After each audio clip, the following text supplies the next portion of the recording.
Pakistan അഫ്ഗാനിസ്ഥാന്റെ Wakhan corridor ആക്രമിക്കാനും പിടിച്ചെടുക്കാനും ഒരു ശ്രമം നടത്തുന്നു എന്ന് പറയുന്നൊരു വാർത്ത വരുന്നുണ്ട്. വളരെ വളരെ പ്രധാനപ്പെട്ട ഒരു വിഷയമായിട്ട് ഇത് മാറുകയാണ്. അഫ്ഗാനിസ്ഥാന്റെ കിഴക്കേ അറ്റത്തായിട്ട് ഒരു ഞാട പോലെ കിടക്കുന്ന ഒരു നീണ്ട ഭാഗമാണ് വഖാൻ ഇടനാഴി അല്ലെങ്കിൽ വഖാൻ കോറിഡോർ എന്ന് അറിയപ്പെടുന്നത്. ഇത് വളരെ ദുർഘടമായിട്ടുള്ള ഒരു പ്രദേശമാണ്. പാമീർ പർവ്വതക്കെട്ടിലായിട്ട് ഏകദേശം 4293 മീറ്റർ ഉയരത്തിലാണ് വഖാൻ ഇടനാഴിയുടെ സ്ഥാനം. വടക്ക് ഭാഗത്തായിട്ട് താജിക്കിസ്ഥാൻ, തെക്ക് ഭാഗത്തായിട്ട് കശ്മീർ, കിഴക്ക് ഭാഗത്തായിട്ട് ചൈന. ഇതാണ് ഈ ഇടനാഴിയുടെ അതിരുകൾ എന്ന് പറയുന്നത്. അഫ്ഗാനിസ്ഥാന് ചൈനയോട് ചേർന്ന് ഒരു അതിർത്തിയുള്ള ഒരു ഭാഗം ഈ ഒരു ഇടനാഴിയാണ്. വളരെ നാരോ ഒരു അതിർത്തി. ഈ ഒരു ഇടനാഴി എന്ന് പറയുന്നത് ഏകദേശം ഒരു 210 കിലോമീറ്റർ നീളവും 20 കിലോമീറ്ററിനും 60 കിലോമീറ്ററിനും ഇടയിലുള്ള വീതിയുള്ള ഒരു ഇടനാഴിയാണ്. നമ്മുടെ ചിക്കൻ നെക്ക് കോറിഡോറിന് സമാനമായിട്ടുള്ള അഫ്ഗാനിസ്ഥാന്റെ ഒരു ഇടനാഴി. അപ്പൊ ഇതിന്റെ ഈ ഒരു ഇടനാഴി അഫ്ഗാനിസ്ഥാന്റെ മെയിൻലാൻഡിൽ നിന്ന് ഈ ഒരു ഇടനാഴി കടന്നു പോകുമ്പോൾ പല പ്രദേശങ്ങളിലും എത്തുമ്പോൾ 20 കിലോമീറ്റർ ഇതിന് വീതിയുള്ളൂ. ഒരു വശത്ത് താജിക്കിസ്ഥാൻ, മറുഭാഗത്ത് പാകിസ്ഥാൻ അനധികൃതമായി കൈവശപ്പെടുത്തി വെച്ചിരിക്കുന്ന ജമ്മു കാശ്മീരിന്റെ ഭാഗങ്ങൾ, ഒരു വശത്ത് ചൈന. ഇങ്ങനെയാണ് ഈ ഇടനാഴിയിൽ വരുന്നത്. അപ്പോൾ ഈ ഇടനാഴി പിടിച്ചെടുക്കുകയാണെങ്കിൽ പാകിസ്ഥാന് താജിക്കിസ്ഥാനുമായിട്ട് നേരിട്ട് അതിർത്തി വരും.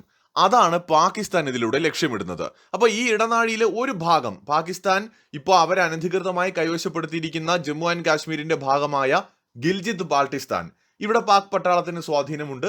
ഈ ഗിൽജിത് ബാൾട്ടിസ്ഥാനിൽ നിന്നുകൊണ്ട് 20 കിലോമീറ്റർ വീതിയുള്ള ഒരു പോയിന്റ് എത്തുമ്പോൾ ഈ ഒരു ഇടനാഴിയുടെ ഒരു പോയിന്റിൽ വെച്ച് ആക്രമിച്ച് ആ പ്രദേശത്തെ പിടിച്ചെടുക്കുകയാണെങ്കിൽ, അല്ലെങ്കിൽ അവിടെ വെച്ച് അഫ്ഗാൻ സൈനികരെ തടയുകയാണെങ്കിൽ, ആ ഒരു പ്രദേശത്തിന്റെ നിയന്ത്രണം ഏറ്റെടുക്കുന്നതിലൂടെ താജിക്കിസ്ഥാനുമായിട്ട് പാകിസ്ഥാൻ നേരിട്ടൊരു ബന്ധം അല്ലെങ്കിൽ ഒരു അതിർത്തി ഉണ്ടാക്കാനാണ് ശ്രമിക്കുന്നത്.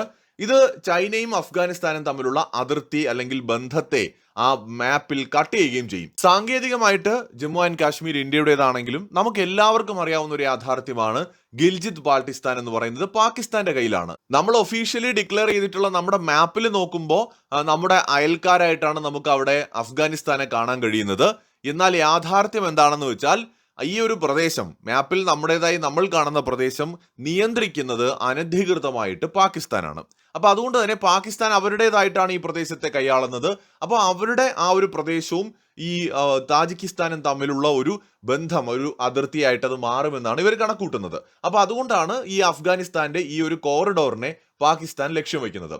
ഓൾറെഡി അഫ്ഗാനിസ്ഥാനും പാകിസ്ഥാനും തമ്മിലുള്ള ബന്ധത്തിൽ വലിയ വിള്ളലുകൾ വീണിട്ടുണ്ട്. അതിർത്തി തർക്കങ്ങളിൽ ഉൾപ്പെടെ പഷ്തൂൺ വിഭാഗത്തിന് വേണ്ടിയിട്ടുള്ള വാദങ്ങളും ബലൂജികൾക്ക് വേണ്ടിയിട്ടുള്ള വാദങ്ങളും അഫ്ഗാനിസ്ഥാൻ ഭരണകൂടം ശക്തമാക്കുന്നതും പാകിസ്ഥാൻ ഭരണകൂടത്തിന്റെ പല നിലപാടുകൾക്കെതിരെയും തുറന്ന് അതിനെ എതിർത്തുകൊണ്ട് രംഗത്ത് വരുന്നതും തഹ്രീക്ക് ഈ താലിബാൻ പോലെയുള്ള ഗ്രൂപ്പുകളെ സപ്പോർട്ട് ചെയ്യുന്നതുമൊക്കെ, അഫ്ഗാനിസ്ഥാനിലെ താലിബാൻ സപ്പോർട്ട് ചെയ്യുന്നതുമൊക്കെ പാക് അഫ്ഗാൻ ബന്ധത്തിൽ വലിയ വിള്ളൽ വീണിട്ടുണ്ട്.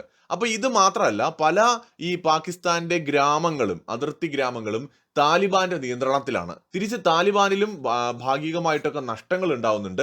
അവരുടെ പല സൈനികരും കൊല്ലപ്പെട്ടതായിട്ടൊക്കെയുള്ള വാർത്തകൾ വന്നിട്ടുണ്ട്. ഇപ്പൊ രണ്ടു കൂട്ടർക്കും നഷ്ടങ്ങൾ ഉണ്ടായിട്ടുണ്ട്. പാക് പട്ടാളക്കാരും മരണപ്പെടുന്നുണ്ട്, താലിബാനികളും മരണപ്പെടുന്നുണ്ട്.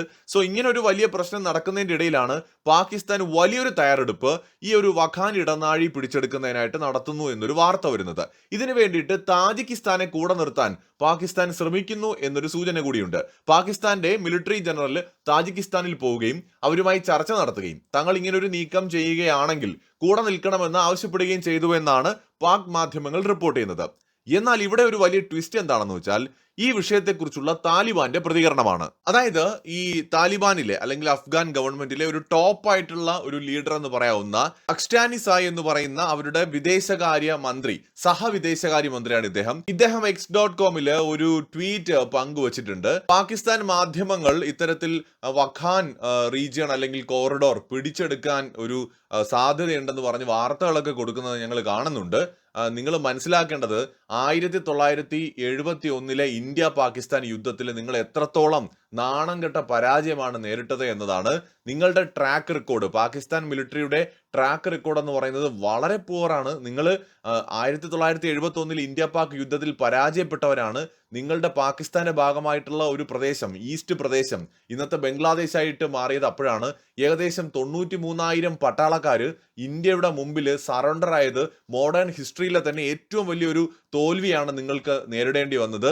മാത്രമല്ല, നിങ്ങൾ അഫ്ഗാനിസ്ഥാനുമായിട്ട് 1973-ലും 89-ലും ഒന്ന് മുട്ടി നോക്കിയതാണ്. അവിടെ നിങ്ങൾക്ക് പരാജയമാണ് ഉണ്ടായത്. ബലൂചിസ്ഥാനിലെ ബലൂജികളോടും പഷ്തൂൺസിനോടും ഒക്കെ കാണിക്കുന്ന ക്രൂരതകളെ കുറിച്ചും ആ ഒരു പോസ്റ്റിൽ അദ്ദേഹം സൂചിപ്പിക്കുന്നുണ്ട്. ഞങ്ങളോട് കളിക്കാൻ വന്നാൽ പണി കിട്ടുമെന്ന് തന്നെയാണ് ആ ഒരു പോസ്റ്റിനകത്ത് അദ്ദേഹം പറഞ്ഞു വയ്ക്കുന്നത്.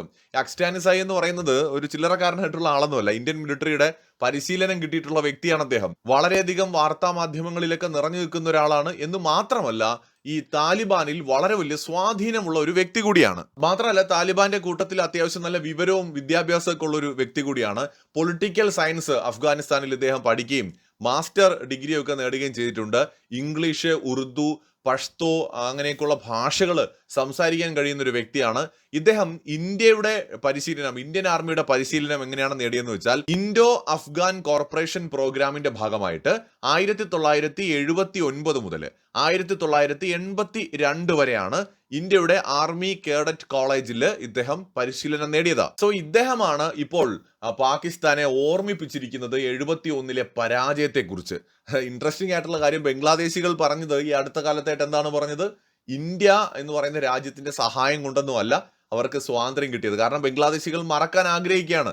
അങ്ങനെയാണ് യാഥാർത്ഥ്യമെങ്കിലും അതൊക്കെ ഒന്ന് മറക്കാൻ ആഗ്രഹിക്കുകയാണ്. പക്ഷെ ഇപ്പോ അഫ്ഗാനിസ്ഥാൻ പോലും ഇതൊക്കെ ഓർത്തു വെച്ചിട്ടുണ്ട്. അഫ്ഗാനിസ്ഥാനിലെ ഉന്നതനായ ഒരു നേതാവ് ഇപ്പോ പാകിസ്ഥാനെ ഓർമ്മിപ്പിച്ചിരിക്കുകയാണ്. 71-ല് 93,000 പേര് ഇന്ത്യയുടെ മുമ്പിൽ സറണ്ടർ ആയ കാര്യമൊന്നും മറക്കണ്ട. മോഡേൺ ഹിസ്റ്ററിയിലെ തന്നെ ഏറ്റവും വലിയ തോൽവിയാണ്. അതായത് 2ാം ലോക മഹായുദ്ധത്തിന് ശേഷമുണ്ടായ ഏറ്റവും വലിയ തോൽവിയാണ് പാകിസ്ഥാൻ 71-ൽ ഇന്ത്യക്ക് മുമ്പിൽ അടിയറവ് പറഞ്ഞത്. അപ്പോൾ അതൊക്കെ ഒന്ന് ഓർമ്മിപ്പിച്ചിട്ട് അവരുടെ ട്രാക്ക് റെക്കോർഡ് ഒന്ന് ഓർത്തു വയ്ക്കാൻ സൂചിപ്പിക്കുകയാണ് അഫ്ഗാനിലെ ഇപ്പോൾ ഭരണകൂടം ചെയ്തിരിക്കുന്നത്. പക്ഷെ ഇത് തീർച്ചയായിട്ടും നമുക്കറിയാം, പാക് മിലിറ്ററി ദുർബലമായ ഒരു മിലിറ്ററി ഒന്നുമല്ല. അവർ അത്യാവശ്യം പവർഫുൾ തന്നെയാണ്. അതിനൊപ്പം തന്നെ ചൈനയുടെ സപ്പോർട്ട് ഉണ്ട്. മുൻകാലങ്ങളിൽ US സപ്പോർട്ട് കിട്ടിയിട്ടുണ്ട്. അപ്പോൾ തരക്കേടില്ലാത്ത ഒരു സ്ട്രെങ്ത് ഉള്ള ഒരു രാജ്യമായിട്ട് തന്നെയാണ് നമ്മൾ പാകിസ്ഥാനെ കാണുന്നത്. പാകിസ്ഥാൻ എന്തായാലും ആണവായുധം ഒന്നും എടുത്ത് ഉപയോഗിക്കാൻ പോകുന്നില്ല. പക്ഷേ തീർച്ചയായിട്ടും ചിലപ്പോൾ പാക് മിലിറ്ററി ഈ കോറിഡോർ പിടിച്ചെടുക്കാൻ ഒരു ശ്രമം നടത്താൻ സാധ്യതയുണ്ട്. അത് പാകിസ്ഥാനിലെ തെരഞ്ഞെടുപ്പ് രാഷ്ട്രീയത്തിലൊക്കെ അടക്കം വളരെ പ്രധാനപ്പെട്ട ഒരു കാര്യമാണ്. അപ്പൊ അതുകൊണ്ട് അങ്ങനെ സംഭവിച്ചാൽ പിടിച്ചെടുക്കാൻ സാധ്യതയുണ്ട്. പക്ഷെ അങ്ങനെ സംഭവിച്ചാൽ പാകിസ്ഥാൻ അതോടെ തീർന്നു. കാരണം താലിബാന്റെ മുമ്പിൽ ഏറ്റവും വലിയ ശത്രുവായിട്ട് പാകിസ്ഥാൻ മാറുകയും അതൊരു പക്ഷേ ഇന്ത്യക്ക് പോലും ഭാവിയിൽ ഗുണകരമായി മാറും. പാകിസ്ഥാൻ ഇപ്പോൾ ഈ ഒരു റീജിയൻ പിടിച്ചെടുക്കുന്നത് തീർച്ചയായിട്ടും ഇന്ത്യക്കും ആശങ്ക ഉണ്ടാക്കുന്ന ഒരു കാര്യമാണ്. ഇന്ത്യ അത് ആഗ്രഹിക്കുന്നൊന്നുമില്ല. പക്ഷെ ഇനി അഥവാ അങ്ങനെ സംഭവിച്ചാൽ പാകിസ്ഥാൻ എക്കാലവും ഒരു പ്രശ്നം നിറഞ്ഞ രാജ്യമായിട്ട് മാറുകയും ഒരുപക്ഷെ ബലൂചിസ്ഥാനിലും പഷ്തൂൺ മേഖലയിലുമൊക്കെ വലിയ പ്രശ്നങ്ങൾക്ക് ഇത് കാരണമാവുകയും താലിബാന്റെ നിരന്തരമായ ആക്രമണങ്ങൾ പാകിസ്ഥാനെ തുടർന്ന് അങ്ങോട്ട് നേരിടേണ്ടി വരും. ഒരുപക്ഷെ താലിബാൻ അത് തിരിച്ചു പിടിക്കുകയും ചെയ്യും. അങ്ങനെ വരുമ്പോൾ മറ്റു പല കളികൾക്കുമുള്ള വലിയ സാധ്യതകളും അത് തുറന്നുവിടും. പലപ്പോഴായിട്ട് ഈ അഫ്ഗാനിസ്ഥാനിലെ താലിബാൻ ഇന്ത്യയോട് പറയുന്നുണ്ട്, നിങ്ങൾ ഒരു സൈഡിൽ നിന്ന് തുടങ്ങിക്കോ, ഞങ്ങൾ ഇവിടുന്ന് തുടങ്ങാം. ഈ പഷ്തൂൺഖ്വ മേഖലയുമായി ബന്ധപ്പെട്ട തർക്കമാണ്.